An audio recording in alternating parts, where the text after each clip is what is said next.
If you were to evaluate the major influences in your life that shape the person you are becoming, this has to be high on the list. The people you choose to allow into your life.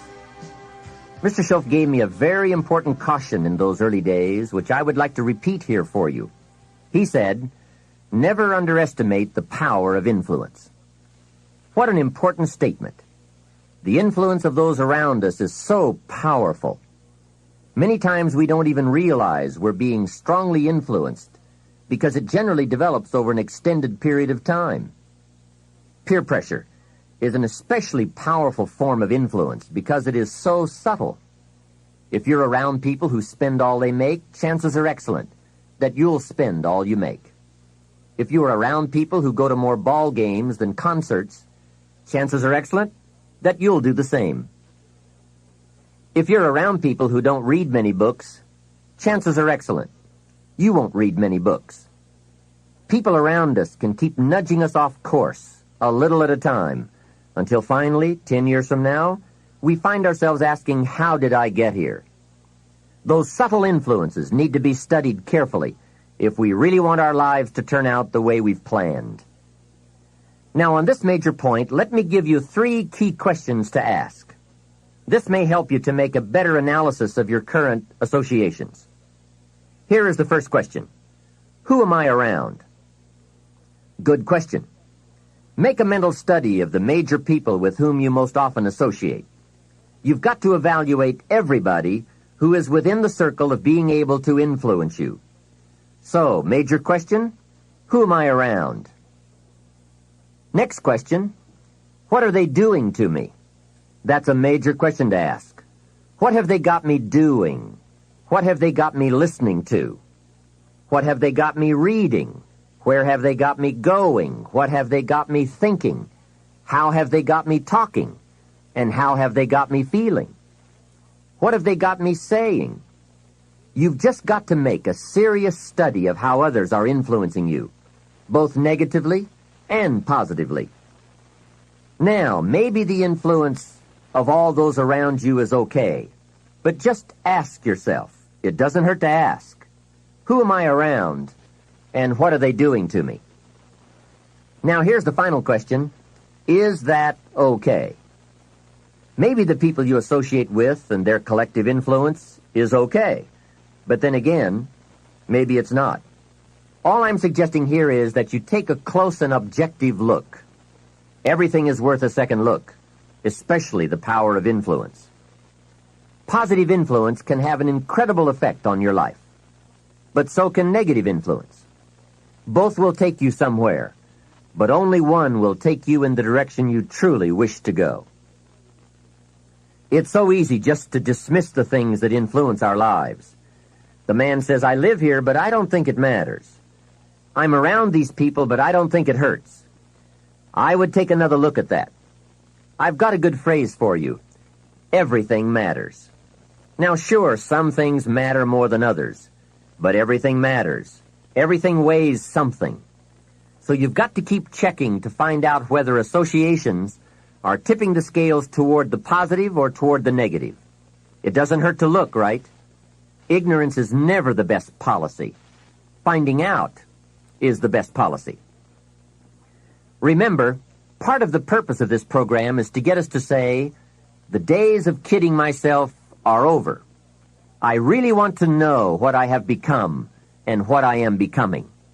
I want to know where my strengths and my weaknesses lie. What has power over me? What's influencing me? What have I allowed to affect my life? Perhaps you've heard the story of the little bird. He had his wing over his eye and he was crying. The owl said to the little bird, "You're crying." "Yes," said the little bird, and he pulled his wing away from his eye. "Oh, I see," said the owl. "You're crying because the big bird pecked out your eye." And the little bird said, "No, I'm not crying because the big bird pecked out my eye. I'm crying because I let him." Hey, it's easy to let influences shape our lives, to let associations determine our direction, to let persuasions overwhelm us, to let tides take us, to let pressures make us. The big question is, are we letting ourselves become what we wish to become? In this most important subject of association, here are some actions you may want to take. First, disassociation. You may, after a study of those 3 questions, who am I around, what are they doing to me, and is that okay, you may come to the serious conclusion that there are some people you just have to break away from. I'm not saying that it's an easy step to take, and it's not to be taken lightly. However, I am saying it may be an essential task. You may just have to make that hard choice not to let certain negative influences affect you anymore. Remember, it could be a choice that saves the quality of your life. The second action you may want to take is limited association. It could well be that you are spending too much time in a certain area of your life with a certain group of people. It's easy to put time and effort in the wrong place. The guy spends 3 hours at the ball game and 30 minutes listening to the sermon. See, that's called out of balance. 30 minutes for spirituality, 3 hours for entertainment. That doesn't weigh well 5 years from now, 10 years from now, when you take a look at the sum total of your values in your life. Here's one of the easy ways to end up with a mediocre average life: spending major time on minor things. Sophisticated people learn to weigh everything before they spend time or money. You've got to weigh before you pay. Whether you're going to spend heavy time or light time, you've just got to weigh. Otherwise, if you're not careful, you can get trapped into spending heavyweight time with lightweight people. Now, it's okay to have casual friends as long as you give them casual time, not serious time. Spend major time with major influence and minor time with minor influence. It's so easy to do just the opposite, but don't let it be said that you fell into that trap. So maybe all you need to do to change some of the influences in your life is not to eliminate them, but merely limit them. Say, I have a good time with these people, but I'm not going to spend days and days with them anymore. I'm just going to cut that down and save some of that time for more major people and more major enterprises. Remember, it's your life. You can spend your time with whomever you want and whenever you want. But you didn't invest in this program for me to kid you. Take a look at your priorities and your values. We have so little time at our disposal. Wouldn't it make sense to invest it wisely? If you have only $100 in your pocket, it's okay to spend $20 for fun and put $80 toward your important values and commitments. But would you be happy reversing those percentages? Better to put the majority of your money where you know it will get you a positive return, rather than put it where the taste is brief and the results are poor. Of course, you must be the judge. You must determine whether the situation and the people call for disassociation or limited association. But remember, if it isn't taking you where you want to be 5 years from now, 10 years from now, now is the time to fix it. The third process is the one I most strongly suggest you begin, and that is called expanded association. That is, spending more time with the right people. People of substance and culture, people who understand philosophy and discipline, people of accomplishment and character. Many years ago, Mr. Schoaf said to me, Mr. Rohn, if you truly wish to be successful, you've got to get around the right people. Then he said, it looks like in your present circumstances you're going to have to plot and scheme. And that was true. I had to plot and scheme to get around the right people. On some of those early opportunities I had to be around successful people, I would park my car a couple of blocks away. I knew that if they saw my car, I'd never get in. On more than one occasion, I got the question, how did you get here? To which I would respond, oh, someone dropped me off. And that was me dropping me off a couple of blocks away. Whatever you have to do, do it. Keep asking the question, who can I get around? Who could I spend some time with who would have a positive influence on my life? I played every trick in the book I could think of to get around the right people, but it was worth it. Now here's the surprise. It is possible for a modest investment to get around major people. If you had a chance to sit down for an hour or two with a wealthy person, and all that you had to do was to pick up the lunch tab, wouldn't that be a bargain? That person might drop an idea on you that could change your life for a lunch tab. And that's where we need to go to get our success plan from successful people. Don't pick up your plan, especially your financial plan, from unsuccessful people. Here is something else exciting. It's possible for people of modest means to start a wealth plan. You don't have to be wealthy to have a wealth plan. You don't even have to be healthy to start a health plan. All you have to be is smart. Smart enough to say, hey, I've got the wrong plan, and I'm going to get around someone who has a better plan and make it my plan. So, find some successful people to help you fill out your success plan. Find somebody healthy to get your better health plan going. Find somebody living a unique lifestyle to develop your lifestyle plan. This is called association on purpose, getting around the right people by expanding your circle of influence. I have a really unique friend. I'm always trying to find more ways to spend more time with him. He's the big game hunter, millionaire, businessman, traveler, and in my opinion, one of the world's great philosophers. He has two special gifts among many that make it worth all the time I can possibly spend with him. And those gifts are, 1, the ability to absorb, the ability to soak up a day and all of its events. His memory is uncanny. I swear he remembers in detail almost every day of his life and every book he's read. I think it is more exciting for him to go to Spain and come back and tell you about it than it is to go yourself. And the reason is, when he's there, he doesn't miss anything. He picks up the sounds and the colors, the experiences and the happenings. He absorbs like a sponge the sights, the people, the whole scene. Then he has this second unique gift, the gift of expression. He can put all he saw and touched and felt into words, exciting words.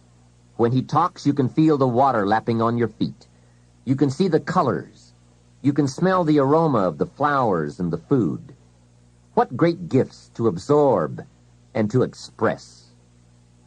If I spend a day with him, I get my time's worth. He can put a year into a day's conversation. It leaves you spellbound. He can read a book and with flawless detail give you a capsule version, and more often than not, make it more exciting than if you read the book yourself. From Shakespeare to the Beatles, from Africa to Beverly Hills, he's got it, recorded it, and can express it with spirit and precision. You can imagine what a valuable association this is for me.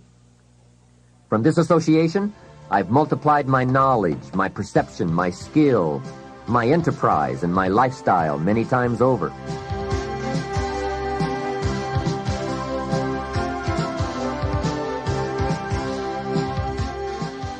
Here's another good question for you. Where do you go for your intellectual feast? Where do you go? Pity the man who has a favorite restaurant, but not a favorite thinker. He's picked out a favorite place to feed his body, but he doesn't have a favorite place to feed his mind. One way to associate with people of influence is through their writings, books, cassette tapes, whatever you can pick up. Maybe you can't meet the person, but you can read his books or listen to his cassettes. Churchill's gone, but he's left some books. Aristotle's gone, but we still have his ideas. Search the catalog for cassettes and libraries for books. Search the magazines, search the documentaries. They are full of chances for association and intellectual feasting. But in addition to reading and listening, we also need a chance to do some talking and sharing. I have some people in my life with whom I spend time on a regular basis, who help me with important life questions, who help me refine my own philosophy, weigh values, and ponder questions about success and lifestyle. We all need associations with people of substance to provide influence concerning major issues: society, money, enterprise, family, government, love, friendship, culture, taste, opportunity, community. Behavior is mostly influenced by ideas, and ideas are mostly influenced by education, and education is mostly influenced by the people with whom we associate. So don't join an easy crowd. Make sure you get around people who can ask the right questions about the latest ideas you've discovered, about your philosophy, your enterprise, your goals, your lifestyle. Go where the demands are high, where the expectations are high, where the spotlight is on to grow, to produce, and to become more than you currently are. One of the great good fortunes of my life was being around Mr. Schoaf those 5 years. During that time, he shared with me, at dinner, on an airplane, at a business conference, in private conversation, with a group, all those ideas that caused me to make the helpful and necessary adjustments in my thoughts and activities. And those daily changes, some so very slight, so very important, added up to such weighty sums in 1 year, 3 years, and 5 years. A big part of the value of this association was having Mr. Schoaf repeat the ideas over and over. You just can't hear basics, fundamentals, major pieces of the philosophy of life too often. Another part was Mr. Schoaf's unique ability to check and measure my progress. That is so important. Measurable progress, and having someone to monitor that progress. I will never forget my first list of goals that I put together after Mr. Schoaf's breakfast lecture on setting goals. My list contained only 4 or 5 items. When I showed it to him, he said, "Is this your list?" I said, "Yes." Then he started asking those very wise questions that all people of success and substance are inclined to ask. He asked, "How about your health goals?" I didn't have any of those on my list. He asked, "How about your investment goals?" Those were lacking. "How about your travel goals, your family goals? How about your goals for gifts and sharing? Who would you like to meet? What would you like to become? What skills would you like to develop? Did you ever want to write a book, a poem? Would you like to be a sophisticated person of power and influence and culture? How about education for your children? Would you like to be debt-free? How about a splendid library stocked with the best of books? Would you like to make some new friends? Did you ever want to parachute out of an airplane? Fly a glider? Own a music library? Would you like to see New York? Visit Paris? Explore Rome? Do you need a ranch someday? A cabin in the mountains? Is there something you'd like to prove? A mark you'd like to make? Wow! What a mind-expanding conversation that was. And this was only one of many to come over those 5 years. What fantastic help it is to have someone who can ask the right questions. Remember, it's not just the answers that are important. It's the questions. Some of the most valuable influence comes from people with the awareness and skill to ask the major questions. Here's a project you might consider. Choose 2 or 3 people for whom you have a great respect. Ask each of them to make a list of the major questions they would ask if they wanted to help someone make the best choice that would lead to a successful and happy life. If you get 3 lists, you will be surprised at the difference among them. Successful people approach life from a variety of experiences and a variety of attitudes. Now, from these questions, you may get enough homework to get busy on for years to come. Another benefit of my association with Mr. Schoaf was that I kept growing in experience, knowledge, and accomplishment, and was able to bring all that value to the same basic questions. What a learning experience that was. Some of the early questions I had shrugged off, I now saw a growing importance they had. It was really my education that was changing, not the questions. It's like reading the Bible or listening to cassettes. When you have some added, measurable experience, you now bring to the reading and listening a new worth. You now listen and read at a new level. And the substance gleaned, the wisdom gathered from that new level can well be where your fortune and the best of your lifestyle can be developed. One more thought, and that is, strive to become the kind of person that people of quality and substance would want to be associated with. Become a person of skillful language, positive attitude, well-read and well-disciplined, a person of culture and intelligence. You will be uniquely rewarded by this reputation, drawing exciting people to you. Remember, to attract valuable people, you must be attractive. Association is truly one of the 7 fundamentals to your future wealth and happiness. It has such a major effect on how your life works out. Constantly be aware of the power of influence. Continually weigh your time and your associations and put them to better work for you. Of all the parts of our life we want to work well, perhaps the most important is lifestyle. Mr. Schoaf gave me one of his strongest concepts when he said, "Don't just learn how to earn, learn how to live." And that's what lifestyle is all about.